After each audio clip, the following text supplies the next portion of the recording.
태초에 말씀이 계시니라. 이 말씀이 하나님과 함께 계셨으니 이 말씀은 곧 하나님이시니라. 그가 태초에 하나님과 함께 계셨고 만물이 그로 말미암아 지은 바 되었으니 지은 것이 하나도 그가 없이는 된 것이 없느니라. 그 안에 생명이 있었으니 이 생명은 사람들의 빛이라. 빛이 어둠에 비치되 어둠이 깨닫지 못하더라.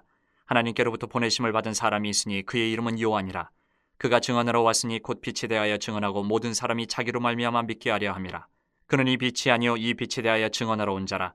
참빛 곧 세상에 와서 각 사람에게 비추는 빛이 있었나니 그가 세상에 계셨으며 세상은 그로 말미암아 지은 바 되었으되 세상이 그를 알지 못하였고 자기 땅에 오매 자기 백성이 영접하지 아니하였으나 영접하는 자 곧 그 이름을 믿는 자들에게는 하나님의 자녀가 되는 권세를 주셨으니 이는 혈통으로나 육정으로나 사람의 뜻으로 나지 아니하고 오직 하나님께로부터 난 자들이니라.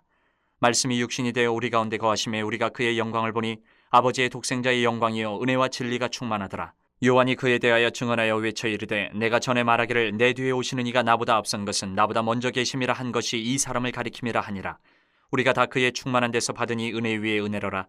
율법은 모세로 말미암아 주어진 것이요 은혜와 진리는 예수 그리스도로 말미암아 온 것이라. 본래 하나님을 본 사람이 없으되 아버지 품속에 있는 독생하신 하나님이 나타내셨느니라. 우리는 종종 이런 좀 고민을 할 때가 있습니다. 인생을 살아가면서 나는 어디서 왔을까? 무엇을 위해 살아가야 할까? 아주 근본적인 질문이죠. 오늘 우리가 읽은 이 요한복음 1장 1절부터 18절까지 이 본문이 바로 이런 인생에 대한 질문에 가장 명확한 답을 주는 본문입니다. 우리가 지금 누리고 있는 이 시간들, 생명, 결코 우연이 아니라 태초부터 계셨던 예수 그리스도로부터 시작됐다라고 우리에게 알려주고 있습니다. 그래서 오늘 말씀을 우리가 묵상하면서 우리 인생의, 우리 삶의 생명으로 빛으로 오신 우리 주님의 사랑을 우리가 다시 한번 확인하는 그러한 말씀이 되기를 바랍니다. 먼저 1절부터 3절을 보면 사도 요한은 복음서를 시작하는 첫 시작에 첫 문장에 예수님이 누군지를 장엄하게 선포를 하고 있어요. 예수님은 태초부터 말씀으로 존재하신 하나님이시고 온 만물을 창조하신 주인이시다라고 선포하고 있습니다. 그래서 결국은 요한은 이 만물이 하나도 예수님 없이는 된 것이 없다, 이것을 말하고 있는 거예요. 이 말을 바꾸면 오늘 우리가 호흡하고 있는 모든 환경들, 시간, 이 모든 것들이 하나님이 예수 그리스도를 통해서 우리에게 주신 너무너무 소중한 선물이다라는 것을 선포하고 있는 겁니다. 결국 우리가 태어난 것, 우리가 생명을 가지고 살아가는 것, 우리 주변에 닥쳐오는 모든 이런 일들, 환경들이 우연이 아니라 은혜의 삶이다라는 것을 얘기하고 있는 겁니다. 예수님을 통해서 우리에게 생명이 주어졌기 때문에 우리는 그냥 그 삶 자체가 소중한 거다. 소중한 거다. 다른 거 따질 필요 없이, 조건 없이 주님께로 받은 인생, 생명 자체가 소중한 거다라는 거예요. 우연히 던져진 거 아니고 하나님이 창조하신 그 계획 속에서 세워진 아주 존귀한 존재다라는 것을 우리에게 말하고 있는 겁니다.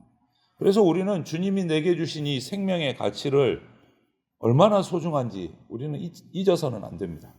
그리고 4절부터 13절을 보면 세상이 죄로 인해서 어두워졌고 인간은 그 어둠 속에 빠져서 종노릇하다가 결국은 스스로를 구원할 수 없는 아주 최악의 상태에 빠졌어요.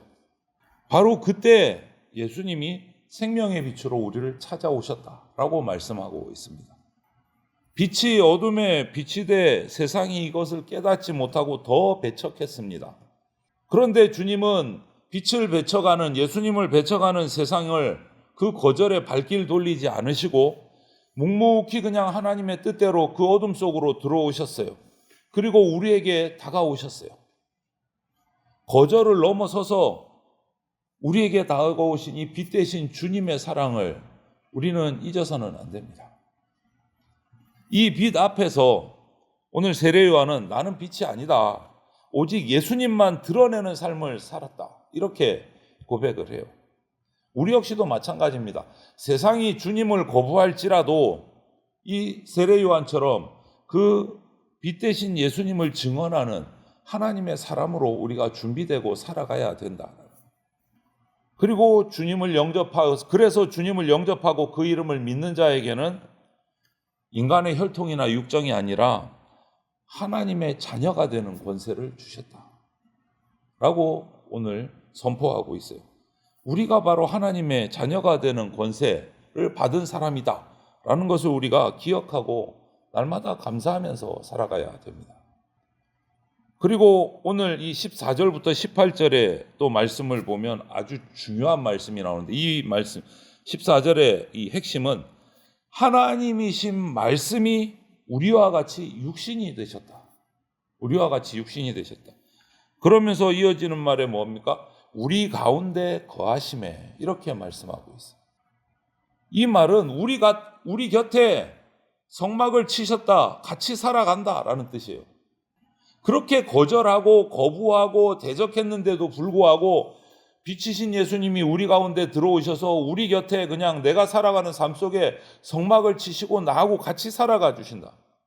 멀찌가 암치서 구경하시는 분이 아니라 내가 겪는 고통, 고난 함께 겪으면서 우리 삶의 한 복판에서 같이 살아가고 계신다. 이런 내 옆에 계셔 주시는 주님의 사랑을 우리는 날마다 경험하는 성도가 되어야 됩니다. 율법은 죄인된 우리가 결코 다 지킬 수 없는 엄청난 기준이지만, 예수님은 그럼에도 불구하고 우리가 죄를 짓고 율법을 다 지키지 못함에도 불구하고 우리를 정죄하지 않고 감당할 수 없는 풍성한 은혜로 베풀어 주셔서 그 율법을 우리 대신 다 지켜주셨습니다. 이것이 바로 16절에 나오는 말씀을 표현하는 거예요. 겹겹이 쌓이는 은혜 위에 은혜라고 말씀하고 있어요. 은혜 위에 은혜. 이것이 인간의 모습으로 성육신하고 우리의 삶 가운데 들어오셔서 우리와 함께 살아가신 주님의 크고도 큰 사랑인 거예요. 그래서 우리는 우리를 찾아온 이 엄청난 빛 대신 예수 그리스도의 큰 사랑, 은혜 위에 은혜의 그 사랑을 누린 자로서 우리는 이제 그 하나님의 자녀로, 빛의 자녀로 살아가야 되는 거예요. 그 사랑을 우리는 결코 잊어서는 안 됩니다. 그러면 어떻게 하면 우리가 이제 빛의 자녀로 살아갈 수 있을 것인가? 첫 번째는, 저는 이 말씀을 묵상하면서 3가지 정도를 묵상을 했어요. 첫 번째는 내 안에 영적인 가림막을 좀 활짝 걷어내야 된다. 완전히. 예수님은 지금도 우리에게 빛으로 찾아오고 계십니다. 그런데 그 빛을 우리의 무지가, 상처가, 세상의 욕심, 이런 것들, 내 속에 밝힐 수 없는 은밀한 죄, 이런 것들이 그 빛을 가로막고 있어요. 가림막이 돼서. 한번 우리가 이 말씀 앞에, 빛으로 오신 예수님이라는 이 말씀 앞에서 나는 빛으로 오신 주님의 은혜를 제대로 누리고 있는가 한번 묵상해 봐야 돼요. 스스로를 살펴봐야 돼요. 내 욕심, 내 죄를 가지고 그 빛을 딱 가로막고 어두운 세상을 살아가고 있지 않은가.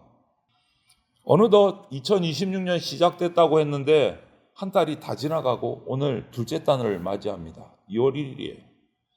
내 안의 영적인 문제들을 정직하게 하나님 앞에 다 그냥 내려놓고 인정하고 회개함으로 내 마음의 창문을 깨끗이 닦아서 빛 대신 예수님이 내 속에 완전히 들어와 주인 되실 수 있도록 우리는 영적인 가림막을 걷어내야 됩니다. 그것이 빛의 자녀로 살아가는 첫 번째 방법이며, 두 번째는 함께하는 사랑을 실천해야 됩니다. 예수님이 하늘 영광 버리시고 우리하고 같이 육신을 입고 내려오셨어요. 거부함에도 불구하고 우리 가운데 장막을 치시고 함께 살아가 주셨습니다. 진정한 사랑은 이렇게 함께함이에요. 낮아짐이에요. 내 주변에 어려움을 겪는 이웃들, 교회 공동체 안에 여러 가지 이런저런 문제로 괴로워하고 시험에 흔들리고 있는 지체들, 그냥 내 지식, 내 경험으로 그냥 조언하고 충고하는 것이 아니라 그냥 때로는 예수님처럼 거절을 당하지만 그 사람 곁에 그냥 조용히 같이 있어주는 게 얼마나 큰 힘이 될까?